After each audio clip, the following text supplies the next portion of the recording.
Hi everybody, welcome to Leon's Chainsaw Parts and Repair. We are looking at the Homelite XL. The previous video showed how to repair the primer cap. Thought I would do a video showing this thing going together since there's a, well, I'm going to call it a misconception out there that they're somehow hard to work on, because they aren't.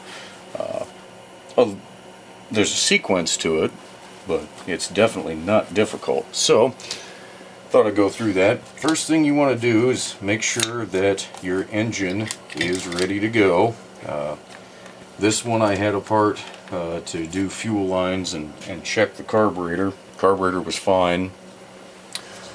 Old air filter pretty disintegrated, so this is the time to replace that. You can do it later on, but it's harder to get to, so when the engine's out of the case, if there's anything wrong, take care of it. You should be able to see all the green hoses there. I replaced every hose. Again, it's a 25-30-year-old saw. Take the time to replace your rubber. You won't regret it. Use high-quality Tygon hose, and you probably won't have to touch it again in your lifetime. So, I've got everything already hosed off, cleaned out, whatever it needs. But that little throttle rod hadn't done that. So on any of these Super 2 style saws, there is a sequence, and you've got to get that throttle rod in place before you start sliding it into that engine housing, and then make sure that it doesn't fall back and get jammed in there and bent, because then you'll be replacing it. Because once they're bent, trying to get them back into shape is pretty difficult.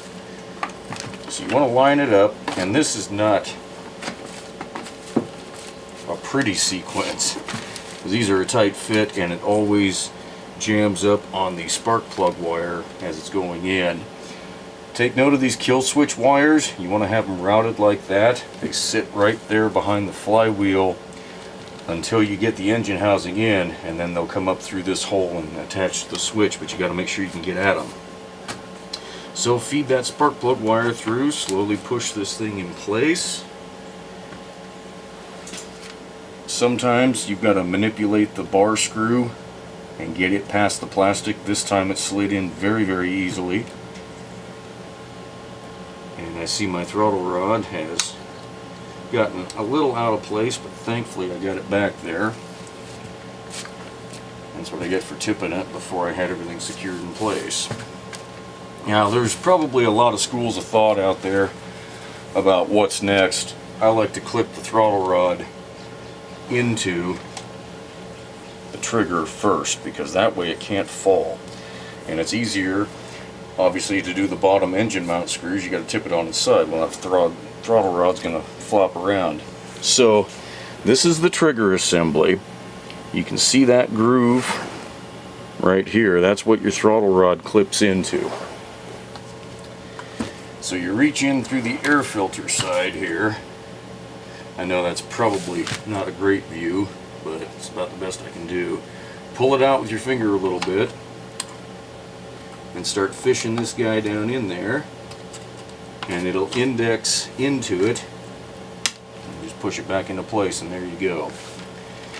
So with that, let's do some engine mount screws. I'm sure you've seen this in the videos before. Vibration. Use some Loctite. Permatex gel. A little twist applicator. It works really great. You don't make a mess. It doesn't spill all over your workbench. Unless you do something extraordinarily silly, which I've been known to do, but... So I like to start each one. There's 4 engine mount screws. I like to start each one a little bit first before tightening them down. That way you don't get something that's out of alignment that you have to fight. And you can see I'm not putting a whole heck of a lot of this on there. It doesn't take a lot, just a decent little dab. Now these screws, being later model, have a T25 Torx head. They don't even have the slot for a flat blade screwdriver like some of the earlier ones had. So before you go to work on one of these things, you're going to definitely need to get your torque stuff. Now, the T-handle torques are good. These are nice. I'm cheating using my impact driver, but I'm not going to run these in super hard, because you don't want to strip them out.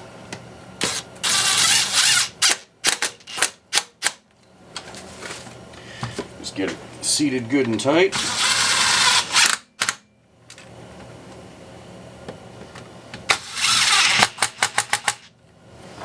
Good enough. Okay. So now we'll fight with those little kill switch wires, and they're not bad. They're formed after all these years, so if you just take your needle nose pliers, reach down in there, get them one at a time, fish them up. I say they're not bad, and then this one fights me. Never fails.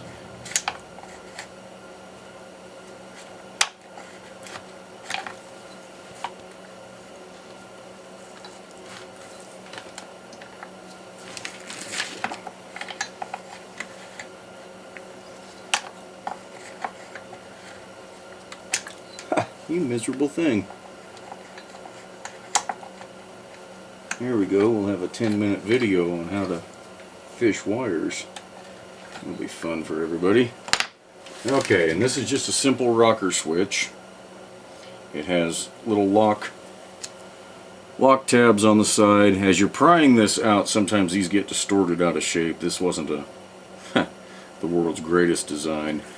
Make sure your on indicator, your red, is facing forward. Some of these have one wire that's uninsulated. That's the one that's to the front.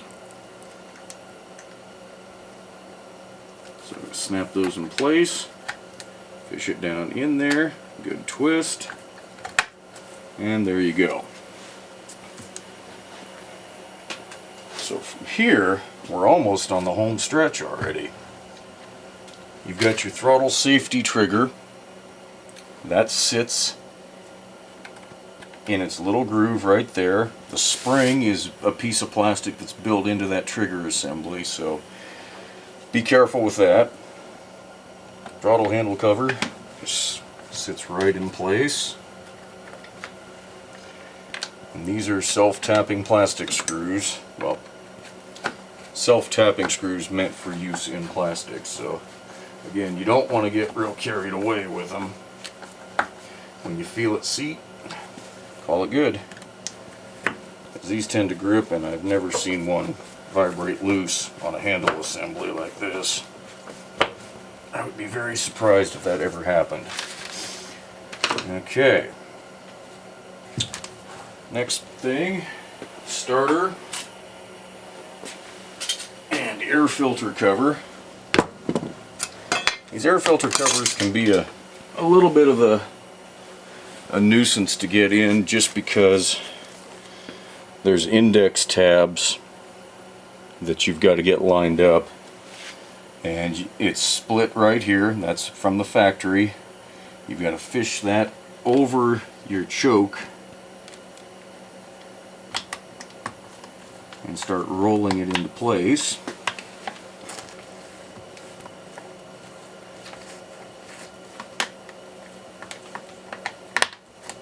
And frequently they end up being distorted because they've been out before and put back in an improper way, which is, again, no big surprise. Alright.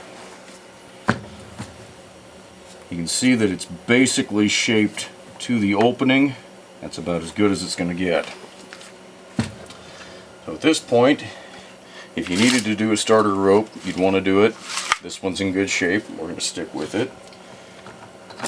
So start indexing the handle into this mount up here. This is plastic, you got to be careful. And just gently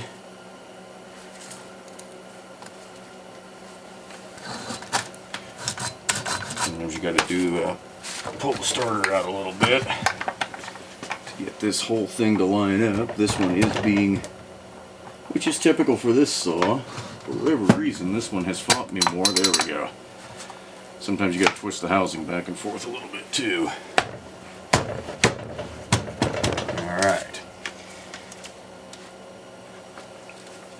The hole for the screw that mounts this handle's right there.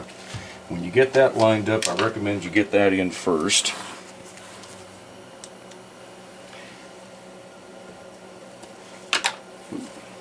And if at all possible, you want to reuse the existing threads. What I mean by that is don't cut a new set. It should go in really easily, which this one is. So I got lucky and caught it on the first try. There we go. So now we want to do our 4 starter housing screws. These are also the T25 Torx, and especially on plastic, don't get carried away. If they strip out, yeah, you can oversize them to some sort of a giant screw, but it doesn't take much to crack the plastic housing, and that is something you don't want to do. Okay. Starter engages properly. Now, one thing I forgot to mention before I put this engine in the housing, I had already verified it. Check your clutch drum, your sprocket. These things are a spur sprocket. This one, it might be too dark to see on the video. This is an original. It has hardly any wear on it, so I was good with reusing it. But you got to have this engine housing out to replace that. So if there's any doubt, if it's even half worn, with the time it takes to take it apart, I would recommend you just go ahead and deal with it at that point. And now we can put our muffler back on. No gasket on these. These late models, again, now this may be too dark to see. Yeah, there's a spark arrestor screen that slips right down in here. It's kind of an oval shape. Make sure that's in place. I can see it. It's not plugged up with carbon and junk. If it was, you'd want to get it out of there and clean it up a little bit.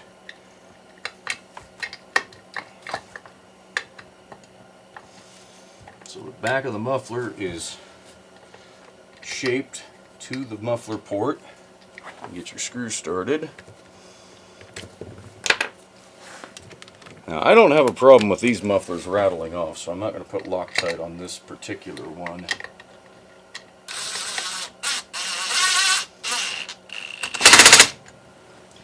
Just tighten her down.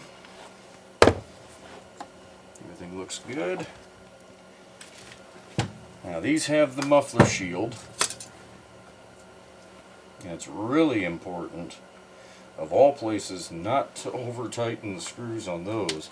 Somebody had done this on this one, and I attempted to super glue that back on, and it does not appear it's going to hold. So we're just going to have to go with 3 screws and hope for the best. Somebody really must have reefed on that to break that plastic out. It's not one that I've seen broken before.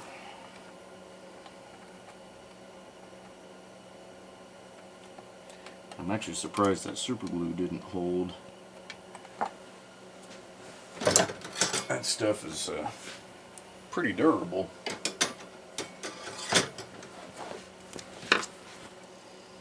These screw heads are just inside, or just in between sizes. Number 1's a little too small. Number 2's a little too big.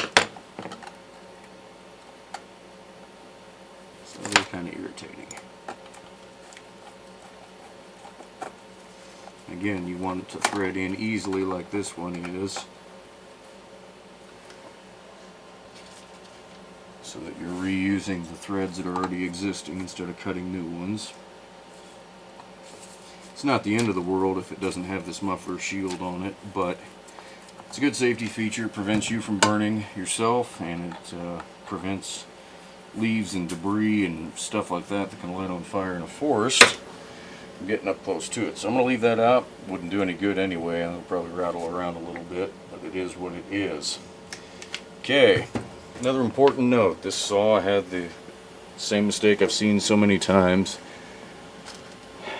The cylinder heads on these Super 2s are milled to accept a plug like this. This is a DJ8J, the DJ7J, DJ6J, all of those will run just fine in these, but they don't have a gasket on that spark plug. It's a tapered seat. That's what you want. When I got it, I had a CJ6 in it. If you got a Super XL or one of the older big saws, great. That's what they're designed for.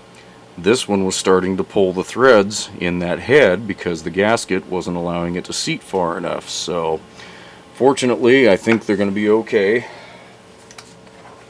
But it's just something you want to avoid doing, mixing up your style of spark plug. I mean, heat ranges are important and all that, but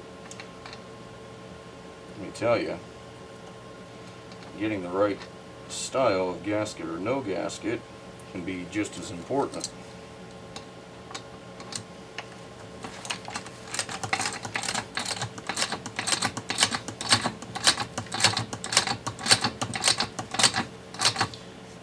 And you'll feel it pull into the seat.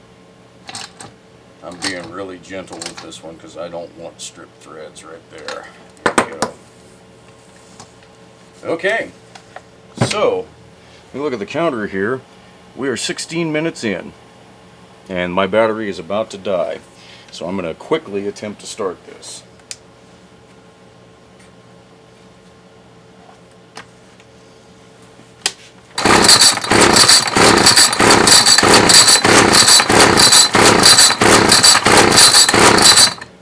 And it would help if the switch was on.